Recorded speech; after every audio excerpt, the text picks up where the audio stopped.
Okay, so we are about to head into ratios and proportions.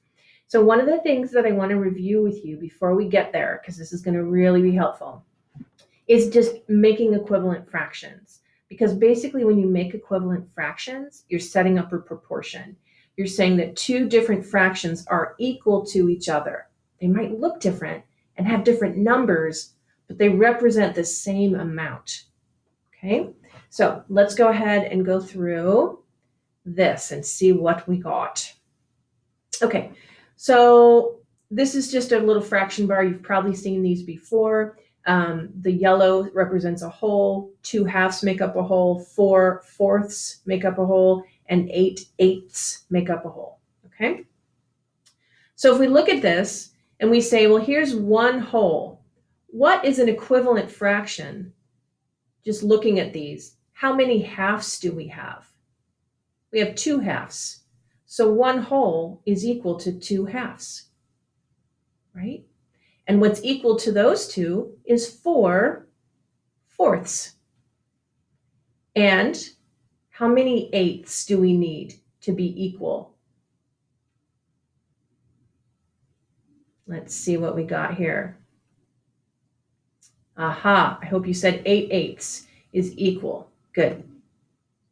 All right, so we can also look at this. So here is 1/4, and 1/4 is the same exact size as 2/8. So we can say that 2/8 is equal to 1/4, or 1/4 is the same as 2/8.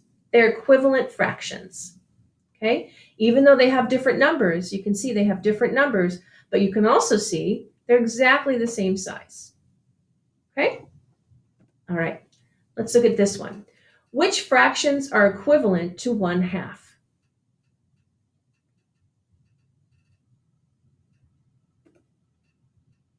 I hope you said 2/4 because you can look right here and find these two orange pieces. And I hope you said 4 of the 8th pieces. So these 1/2, 2/4, and 4/8 are equivalent fractions. They're all the same size. Okay. Which of these fractions is equivalent to 1/4? We have 1/8, 1/2, and 2/8.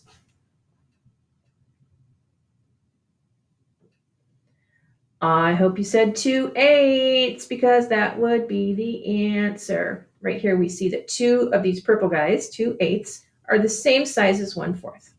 Okay, let's look at another one. Which of these fractions is equivalent to 4/8? 1/8, 2/4, or 1/4? Well, let's look. 1, 2, 3, 4/8. So we're talking about the size of this, and which one of these fractions below would be equivalent?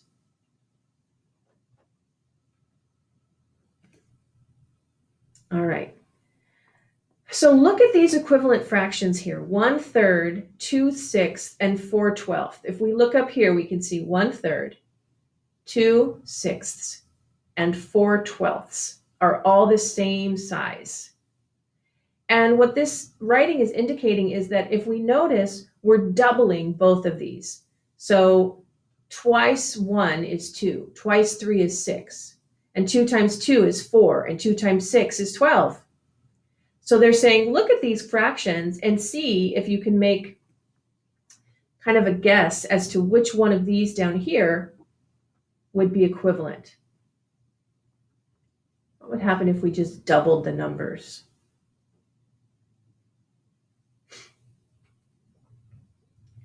Okay, well, we've been doubling as we go up, so let's just double 4. Twice 4 is 8. And let's double 12. 2 times 12 is 24. So we were looking for 8/24 there. Okay, now, you're not always going to have fraction, strips or any kind of visual models, right? So just like when we did negatives, we learned about the visual models and then we learned the math part. So we're about to learn the math part. When you're finding an equivalent fractions, you will always, always multiply or divide. That's a question from a test, by the way. So you will always multiply or divide to find an equivalent fraction. And not only that, you're going to multiply or divide the numerator and the denominator by the same number. You're going to get a new fraction, but it's going to be the same size, just like the ones we just looked at. So it'll be an equivalent fraction. And here's a really important rule, also on the test. Whatever you do to the bottom, you have to do to the top. That also works reversed. Whatever you do to the top, you have to do to the bottom. And you'll see what we mean by that. Okay, so I want you to look at this. Now we know that we're going to be multiplying to find an equivalent fraction. They've given us the denominator. Okay, we have to find the numerator.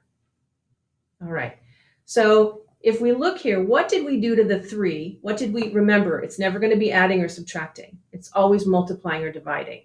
And since the 3 turned into a 9 and got bigger, I'm going to guess we were multiplying. So what did we multiply by? 3 times what is 9?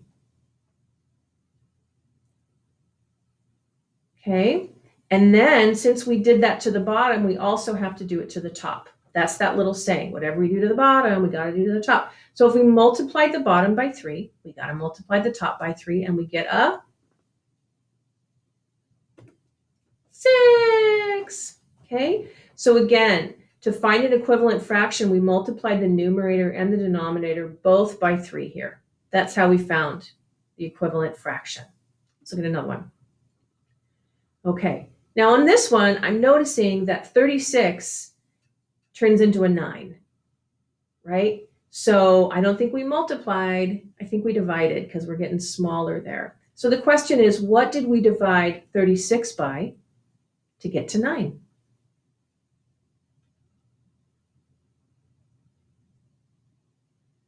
Okay, I hope you said 4. And of course, whatever we do to the bottom, we got to do to the top.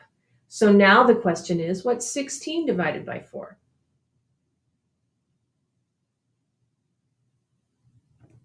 4.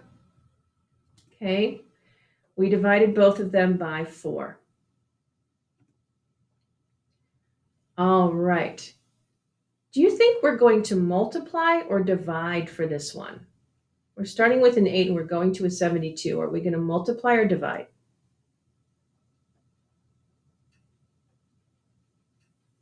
I bet you said multiply. Now I have a question for you. What are we multiplying by? Now, let's pause that just for a second. I want to point out to you that inverse operations, you hear that word all the time in algebra, inverse operations are really going to help us here. Okay? Because maybe you don't know. 8 times what is 72? And you're like, I don't know, 12, 7, I don't know. Okay? So here's what you can do. You can use the inverse operation. Here's what I want you to do. Take 72 and divide it by 8. We can use the inverse operation to help us with equivalent fractions also. So 72 divided by 8 is 9. So if we multiplied the bottom by 9, we have to multiply the top by 9. And we get a 45. So we multiplied them both by 9. But really, if we're not sure about what to multiply by, we can use that inverse operation and divide the two numbers that we have. And that'll be really helpful. Let's look at another one. Okay, 7 turns into 63. Are we dividing or multiplying? All right, and what are we multiplying by? Maybe you don't know your 7s. So what can you do if you're not sure 7 times what is 63? How can you use an inverse operation to figure out what we're going to multiply by?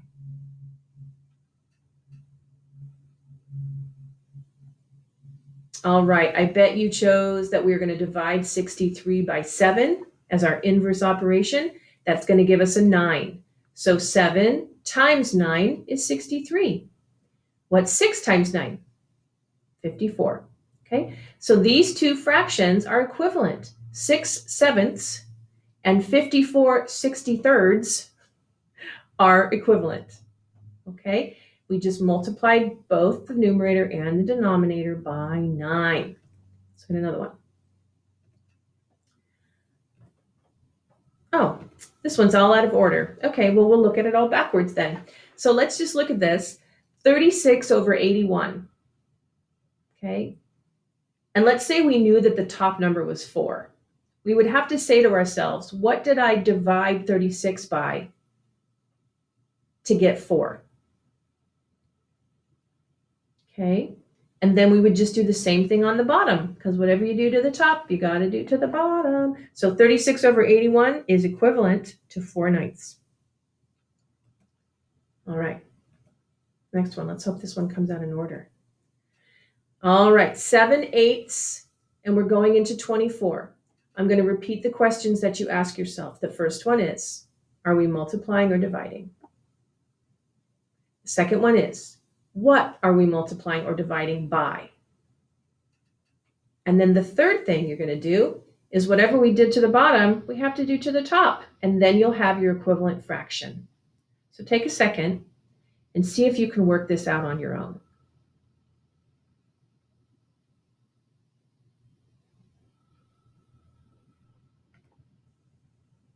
Aha.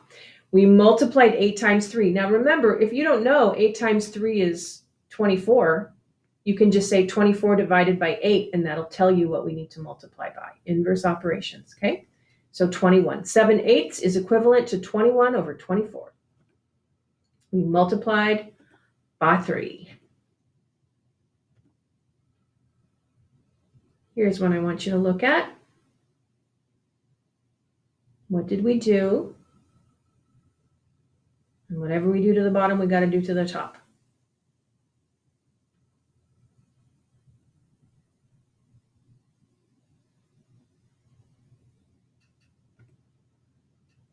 We divided by 3,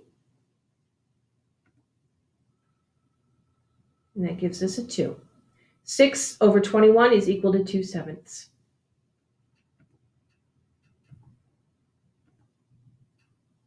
Okay?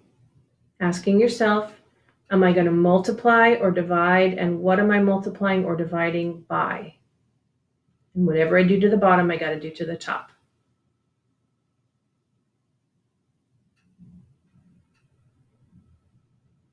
Okay, we multiplied by 7, and hopefully you got a 7. These two are equivalent fractions. Let's look at this one. I'm not going to ask you the questions. I'm going to let you figure it out. What is this number up here going to be? What's the numerator of our second fraction going to be?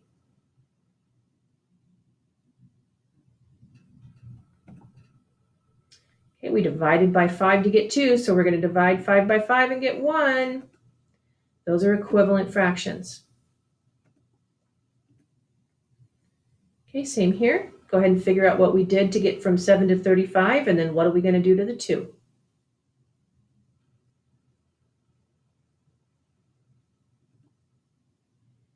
We multiplied by 5. 2 times 5 is 10. Okay, so you should have a 10 over 35 there.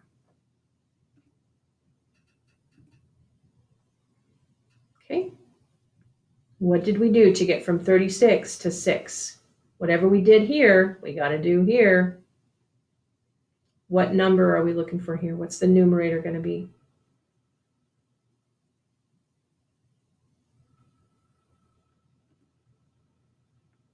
I hope you saw that.